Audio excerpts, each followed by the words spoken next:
Hi, my name is Koku with blackfilm.com, and I am here with Denée Benton, star of the HBO Max series, The Gilded Age. Thank you so much for joining me. Thank you for having me. I'm so excited to talk to you, and I see that you are originally from Florida. Yes. So Eustis, Florida. What separates Eustis from Orlando? Eustis is about 40 minutes outside of Orlando. It's a small town, Mhm. a lot of orange groves. My family, born and raised, it was a Jim Crow town at the time. Mhm. And a lot of my family grew up also picking oranges there. And it's where I was born. And then we moved to Orlando a little bit after I was born, but all my people are still there. I'm still there. Oh, that's very interesting. That's quite interesting. I've been to Orlando. I'm familiar with Eustis. I've heard of it, but I've been to Orlando, so I'm more familiar with that. And I've one of the funny things that people always talk about Orlando is that Orange Blossom Trail is just like this roller coaster when you go down that street that screams. Chaos. Exactly. I love that you even knew Eustis. Yeah. I'm honored that you spoke her name. No. I definitely not. I've heard of it before. I'm not familiar, but that's why I wanted to ask you. I also wanted to ask you just more in terms of your work in theater. You have such a beautiful singing voice, and I mean that sincerely. How did you discover or really know that it was something that you could do and that you could do well? I grew up, I just was always a creative child. I loved singing. I loved Whitney Houston and CeCe Winans. And I grew up singing in church a lot and school chorus. And I always had a lot of insecurity about my voice. I felt like I didn't sound, powerful enough. I didn't sound black enough. I just had so much insecurity. And people like Audra McDonald, I would listen to her and I would sort of feel this hope like, oh, there's room for us to sound different ways. And it was really not to the end of high school that I got the courage to decide I was going to pursue this full time and go to drama school and stuff. It was kind of right under the wire. And it's so funny that you brought up Audra McDonald. I actually wanted to ask you exactly that. What in the heck is it like working opposite someone like Audra McDonald? Because she's one of those few people I think I really would kind of fan out if I saw her. I've just, what is it like? When Michael, one of our directors and EPs, told me that they were offering her the role, a single tear like escaped my face before I could even respond. She's meant so much to me. If you're a Black girl in musical theater, Audra is, so many of our beacons of hope in coming of age to believe what's possible for us, and then to work with her and to have her be such an incredible craftswoman. Like she is so excellent. Her and John Douglas Thompson, like working with them makes me a better actor. And so it's just a full circle dream come true that I feel so blessed. I love it for you. And when you compare Broadway to television and film, what do you think presents as more of a challenge, or do you have a first love when it comes to any of it? They're both so different. I don't think anything gives you the bug quite like theater. But theater is also so hard on your body. 8 shows a week is too much for anybody. And it's just the standard. What's really special about the Gilded Age is it's full of so many theater actors that it kind of gets to be this hybrid that I've never experienced before, where many of us have similar energy and similar experiences. That's pretty special. I did notice that. And I do want to talk about the Gilded Age, and you play Peggy Scott, who in this like random act of kindness forms a unique friendship that ends up being very beneficial to her. So tell us about Peggy Scott. Peggy to me is like, she is an honored ancestor I didn't even know I had spiritually. And we see this woman who's choosing to be an arbiter of her own freedom in a time where that did not come easy. It doesn't come easy now. Came even less easily then. And she gets to venture into this new world and runs into a young white woman who's also venturing into this new world. And they kind of get to assist each other in unlocking access to freedom, which I think is really interesting. And it's interesting you say that way too, because as I'm watching the show, one of the main takeaways is that casual, passive aggressive racism that we see, even in a place like New York City. I mean, at that time, obviously things were different, but there's those casual moments where you can see that she's being judged when, in my opinion, I think that a lot of people that watch the show, you notice that a lot of times that Peggy is probably the most intelligent and measured person in the room. And it has nothing to do with society and class and things like that. So it's just interesting how people can make these rash assumptions about anyone, not even realizing who they're talking to. Exactly. You're paying much attention to detail. You know, if you listen to how Peggy speaks and you see her clothes and you see all this stuff, it's like, okay, what cues were you missing? And I think it's also really important for people to realize that, like, it was New York City, but huge amounts of lynchings happened in New York, huge amounts of violence. And so Peggy was never unaware of the tightrope that she was walking, living in that house, you know? No, that's a good point. And I want to talk about the costuming. How long does it take to get into these corsets and these huge, dresses? I mean, what kind of preparation is in that? We have incredible wardrobe departments, incredible dressers who have to help lace us up and help us get in. And our design team, the research they do, Kasha is a genius, hands down. And you just kind of get used to it. And I keep my corset as loose as possible. I'm not trying to impress anybody. So that's my key to finding a way through it. So I'm going to relate this again to the Gilded Age. There's going to be social climbing wherever we go, wherever we're at. Some people are just those kinds of people. When you relate that to, let's say, Hollywood versus Broadway, is there anything uniquely different about how people navigate those environments? Like, what draws you to New York in the way that it does? I love that in New York, those cultures kind of get to meld on top of each other. Yeah. I feel like, you know, in theater, it's like the show must go on. I don't care if your shoe fell off, you know, let's keep going. Whereas, you know, in TV, it's like, what can I get you? Can I bring you something? And you're like, oh my God, you know, there's a different level there. And I think what's cool about being around so many other theater actors who are used to being a little more down and dirty is we all appreciate it. You know, there's a sense of like real respect for how many people and hands it takes to pull off a show like this. And just because you're the face that ends up on screen doesn't mean that you're the most important person on that set, because the person who's hanging that light scaffolding and making sure it doesn't fall on everybody is vital to this process, you know? I love that you said that. I think that that's something that people should really appreciate and know that, you know, there's many cogs that make things happen and make things possible. So yeah, especially on a show of this scale, like absolutely so large that you cannot be high on your horse because somebody is making the ship run, you know? Absolutely. I just wanted to say this too. This interesting thing about New York and in acting and being around people.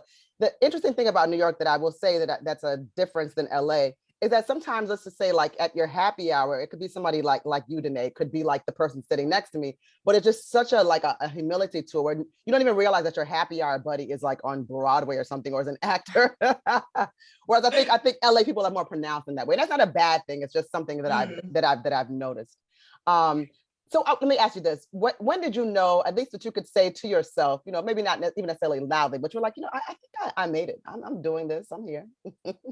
Interesting. I think it's new. I think that this role has been a big part of like, okay, something's happening. Like I really get to say yes to the honor of this access and this space and take up space and honor the hard work I did to get here, honor my parents' hard work and everybody, my ancestors' hard work, and that like, oh, okay, at a certain point, it's always important to be humble, but false modesty doesn't get you anywhere. Like, let me shine bright in this moment.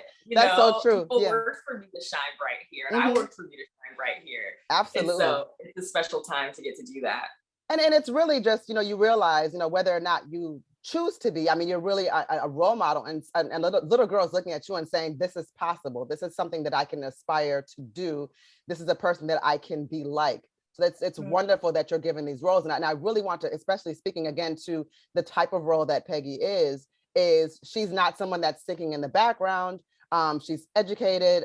She has a lot going on that, again, especially during that time, people may not have even necessarily known that someone could have those kinds of accolades or those kinds of those references and so forth and that kind of background. So it's good to see that type of character on television, especially in that time period. Yeah, that's what I always say, that one of the most powerful tools of white supremacy is erasure, and it has us forgetting and over again that people like this with agency have existed at all times in history and have fought for their spaces. And so the price has been paid for you, and they benefit from you forgetting that, right? And so the fact that I get to be a part of reminding us, and a great remembering feels really, it's an honor. That's excellent, and I'm glad. I'm happy that it's you that's able to to be the person that plays this role, and it's very important. Yes, I'm looking at you. I'm like, this is a girl that I feel like I can relate to. It's just when you see somebody that you see someone on television that just feels like, wow, this person like represents us. It's just such an entirely different feeling than watching a show that you may enjoy, but you can't relate to the character or feel like, wow, that person looks like me or could be in my family. So that I think is very powerful. You're doing what you love, but you're also showing us that we can love ourselves. That there's so much more to it. You're gonna make me cry. That's the whole dream. I'm sorry, but sometimes you kind of get in front of certain people and you're just like, I have to say this to this person because it's really important to acknowledge like what they've done for us. So I thank you for that, and I'm being very sincere in saying that. I really received that. Thank you. So, if anybody doesn't already know, The Gilded Age has also been renewed for season 2, yes? Yes. How does that feel? It's so special. I mean, me, Dr. Erica Dunbar, we were a really big part of advocating for certain ways for Peggy's Black world to be fleshed out in the story. That's great. And we got to do that in season 1, but season 2, we get to do it even more. And I was really hoping that we'd get a chance to go even deeper. And so we've started filming, and I'm just like, I'm so excited for the different things that will add to that kind of pride and access. No, I'm really excited for you too. And I also want people to know that, sometimes when you watch a period piece, sometimes things can it can be difficult sometimes to watch certain kind of shows. I feel like there's a lot of relatability. That's why I brought up the sort of the social climate aspect and things like that. Like those are things that you can sort of relate to what's happening now. And it's, beyond, like I said, the costuming and things like that, watching how people navigate in their worlds and what they prioritize and what's important to them. It's in a way, I guess I would kind of almost relate it to like a soap opera. And I mean that in the best way. Yeah. Definitely. Yes, it's giving elevated soap. It's also, I love getting to see the like internal life of Peggy's family. Yes. And those kind of tensions, the intergenerational tension, the intergender tension that like, if you were a Black daughter in a Black household, you just know that specific type of like what you're navigating of like, let me be free, but let me make you proud, but let me do, I just think it's something we all carry in such a specific way. And I loved getting to see that in that time. I'm not going to give anything away, but there's this particular scene when you just said that was so relatable, where when Peggy's sitting with her mom and they're just having a bite to eat, and she's just, she went to go meet her mom.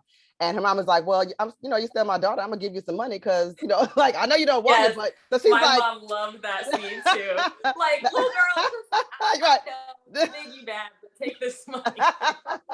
So that scene made me laugh for that reason. I was like, oh my God, that is exactly what a Black mama would do. Yes, exactly. No. So what's next for you? I know you've worked on a ton of things. I know you're working now and you're shooting now, but is there anything else that you could talk about outside of the Gilded Age that you're working on?